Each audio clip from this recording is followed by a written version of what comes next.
रहस्यमय bus stand. एक ऐसा बस स्टैंड जिसे कुछ लोग आखिरी बस स्टैंड भी बोलते हैं। सुबह 5 बजे से लेकर रात के 10 बजे तक सब कुछ नॉर्मल रहता है, ठीक जैसे नॉर्मल बस स्टैंड होते हैं ठीक वैसे। लेकिन एक्चुअल में जो रियल खेल है वो रात के 10 बजे बाद शुरू होता है। अगर कोई व्यक्ति रात के 10 बजे बाद उस बस स्टैंड से अपना सफर करता है, अपनी यात्रा करता है, तो वो कभी भी अपनी मंजिल तक नहीं पहुंच पाता, वो उसी सफर के अंदर उलझ जाता है। तो ऐसा क्या रहस्य वहाँ का, ऐसा क्या राज छुपा है वहाँ पे? वीडियो शुरू करने से पहले ऐसे ही हॉन्टेड मिस्ट्री सस्पेंस भरे वीडियो देखने के लिए डार्क मिस्ट ग्रुप को सब्सक्राइब करें। तो अब कहानी की शुरुआत करते हैं। एक कहानी है विवेक की। उसका गांव रामपुरा था। वो अपने गांव से 150 से 200 किलोमीटर दूर कोटा शहर में आया था।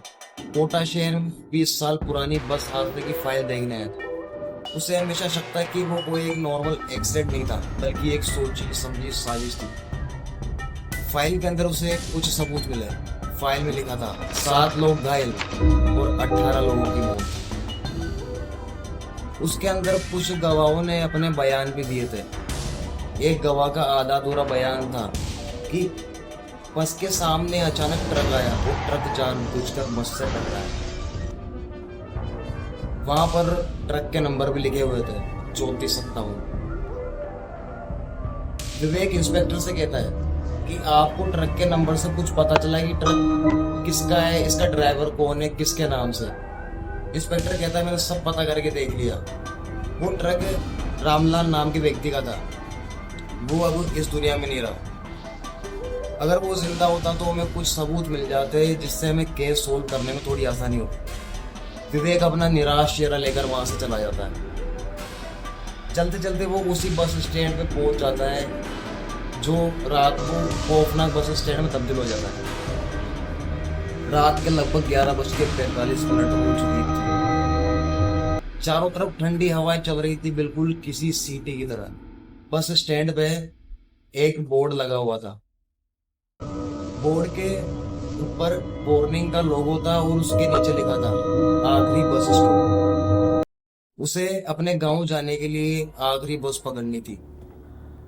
उसने दोबारा अपनी घड़ी के अंदर समय चेक करा। लगभग 11:55 हो चुकी।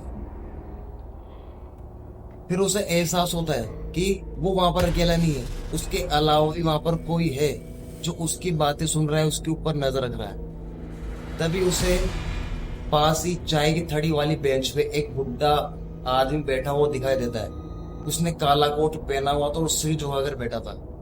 विवेक उसके पास जाता है और घबराते हुए उससे पूछता है कि अंकल, शहर से गांव जाने वाली आखिरी बस कब आएगी? बुढ़ा अंकल कहता है बस आती तो है लेकिन सबको नहीं लेके जाती।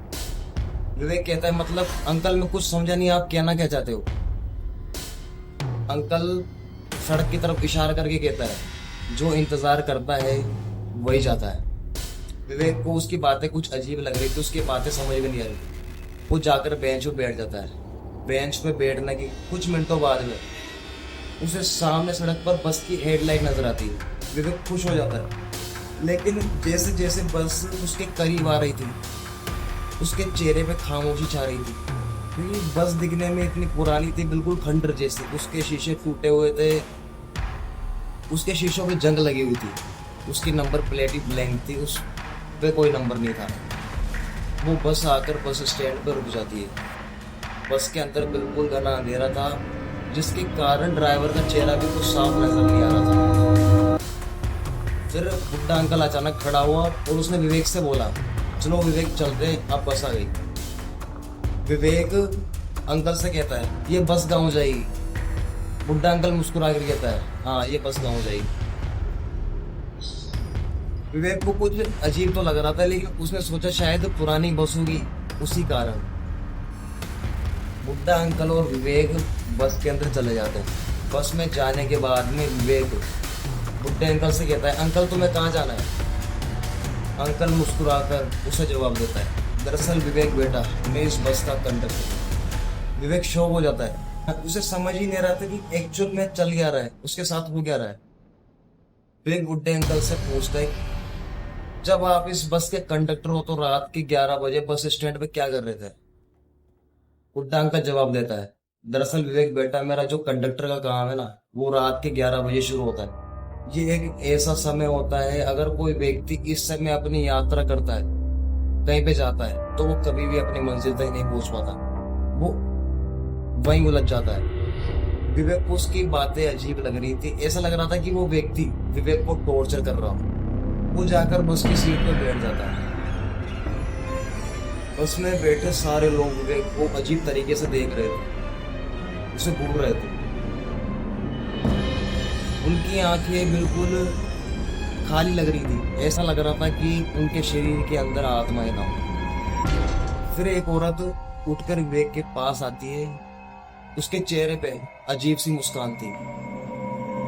वो उससे कहती है, शायद तुम यहाँ पर नए लगते हो।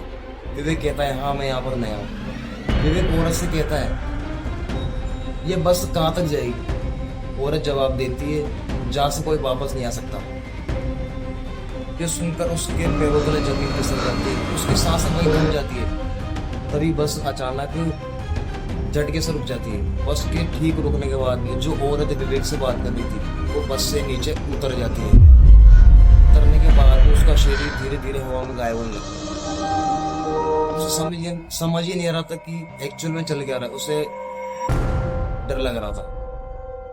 औरत के गायब होने के बाद में बस चलना शुरू हो जाती है। फिर अचानक एक बच्चा नीचे से रेंगता हुआ विवेक के पास आता है। उसकी आंखें बिल्कुल सफेद थी। वो विवेक को घूर रहा था। वो बच्चा विवेक से कहता है, क्या तुम्हें पता है तुम्हारी मौत कैसे हुई? विवेक कहता है, क्या ये कैसी फालतू बकवास बातें कर रहे हो तुम? ये सुनकर वो बच्चा हंसने लगता है। धीरे धीरे करके बस के अंदर सारे आदमी उसके ऊपर हंसने लगते हैं। विवेक फौरन खड़ा होके ड्राइवर के पास जाता है। ड्राइवर के पास जाके देखता है कि वो ड्राइवर की सीट पे एक्चुअल में कोई बैठा ही नहीं था। ड्राइवर की सीट से ड्राइवर गायब हो चुका था। बस बिना ड्राइवर के चल रही थी। मतलब अचंभित हो जाता है। ये सब देखकर वो अचंभित हो जाता है। तभी जो बुड्ढा अंकल जो उसे बस स्टैंड में मिला था, जो कि उस बस का कंडक्टर था, वो विवेक के पास आता है और खिड़की की तरफ इशारा करता है और उसे कहता है, यह रास्ता जिंदगी और मौत के बीच का रास्ता है। विवेक कहता है, अगर मैं इस बस से नीचे उतर जाऊं तो? बुड्ढा अंकल कहता है, तो शायद तुम्हें दूसरा मौका मिल जाए। विवेक कहता है, तो इसका मतलब मैं दोबारा जिंदा हो सकता हूँ? बुड्ढा अंकल अपना सर हिलाता है और कहता है, ये मौका हर आत्मा को नहीं मिलता। कुछ खास आत्मा होती है जिनको ये मौका मिलता है। उम्मीद है तुम उन खास आत्माओं में से एक होंगे। तभी अचानक बस रुकती है। बस रुकने के बाद में विवेक बिना कुछ सोचे समझे बस से नीचे उतर जाता है। उतरने के बाद में वो अपने चारों तरफ देखता है। उसके चारों तरफ रोशनी थी। वो और कहीं नहीं बल्कि अस्पताल के बेड पर लेटा हुआ था। डॉक्टर अचंभित थे कि विवेक जिंदा है। तभी वो अपने बेड से खड़ा होकर बैठ जाता है और वो अपने अस्पताल की खिड़की के सामने सड़क पर देखता है। सड़क पर वही बस और वही बुड्ढा कंडक्टर बाहर खड़ा था, जो उसे देखकर मुस्कुरा रहा था। और वो धीरे धीरे अचानक गायब हो जाते हैं। विवेक इसे बुरा सपना समझकर भूल जाता है और अपने गांव रामपुरा वापस चला जाता है। कुछ दिनों तक सब कुछ ठीक चल रहा था, सब कुछ नॉर्मल था। फिर उसके साथ कुछ अजीब सी चीजें होना शुरू होने लगी। उसे बुरे सपने आने लगे। उसने सोचा शायद इस बस हादसे के कारण उसे ये बुरे सपने आ रहे हैं। उसने ये सब इग्नोर कर दिया। लेकिन लगातार कंटिन्यू डेली उसे एक ही सपना बार बार आ रहा था। सपने में वही बुड्ढा कंडक्टर जो उसे बस स्टैंड मिला था, उससे कह रहा था, अगर तुम्हें इस बस स्टैंड की सच्चाई के बारे में जानना है, तुम्हें इसके बारे में जानना है, तो मेरे पास आना होगा। और सपने में उसे वही ट्रक का नंबर भी दिखाई दे रहा था, 3457। फिर वो ये सब जानने के लिए अगली रात उसी समय वो उस बस स्टैंड के पास चला जाता है। बस स्टैंड पे उसे वही बुढ़ा अंकल दिखाई देता है। वो जाकर बुढ़े अंकल से कहता है, तुम ऐसी क्या सच्चाई बताना चाहते हो मुझे, ऐसा क्या राज बताना चाहते हो जो तुम मेरे सपने में बार बार आ रहे हो। बुढ़ा अंकल कहता है, तुम्हें पता है तुम जिंदा क्यों हो? तुम जिंदा सिर्फ अपने पिता की वजह से। जो बस हादसा हुआ था वो कोई नॉर्मल एक्सीडेंट नहीं था, बल्कि एक सोची समझी साजिश थी। बस के अंदर कुछ तस्करी गैंग के आदमी बैठे हुए थे। तुम्हारे पिता और बस के लोगों को ये बात पता चल गई। जैसे ही तुम्हारे पिता को ये बात पता चली, तुम्हारे पिता ने पुलिस को फोन लगाया। वो तस्करियों को लगा कि तुम्हारे पिता ने पुलिस को फोन लगाया, तो तुम्हारे पिता के हाथ से तुरंत फोन छीन के तुम्हारे पिता के हाथ पे रस्सी से बांध दिए। और उन्होंने अपने गैंग के आदमियों को फोन करके ट्रक ऐसी जगह पे खड़ा करवा दिए जहाँ का एरिया पूरा सुनसान हो, वहां पर कोई आता ना हो। रात काफी ज्यादा गहरी थी, जिसके कारण सामने कुछ नजर नहीं आ रहा था। बस की स्पीड भी नॉर्मल थी, 40-50 के आसपास में। लेकिन ड्राइवर को लगा कि सामने ट्रक है, उससे पहले बहुत देर हो चुकी थी। बस सीधा ट्रक के सामने जाकर टकरा जाती है और बस का भयानक तरीके से एक्सीडेंट हो जाता है। बस के काफी लोग घायल हो जाते हैं। जो तस्करी गैंग के लोग घायल होते हैं उन्हें उनके आदमी उठाकर अस्पताल ले जाते हैं, और जो बस के व्यक्ति थे वो वहीं तड़प कर मर जाते हैं। उस वक्त तुम्हारे पिता ने वो देखा था जो तुम सोच भी नहीं सकते।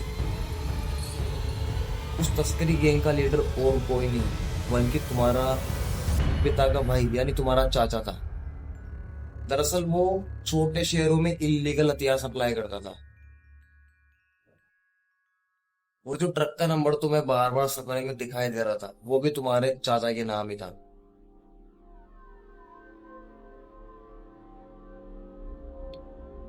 तुम्हारा चाचा तुम्हारे पिता को घायल छोड़कर वहां पर चला जाता है। विवेक कहता है, ये सब झूठ है, ये हकीकत नहीं है, ये सच नहीं है, तुम झूठ बोल रहे हो। बुड्ढा अंकल कहता है, अगर तुम्हें विश्वास नहीं है तो जो ट्रक का नंबर है तुम उससे पता कर लो, तुम्हें उससे पता चल जाएगा कि ट्रक किसका है, किसके नाम से। फिर वो अगले दिन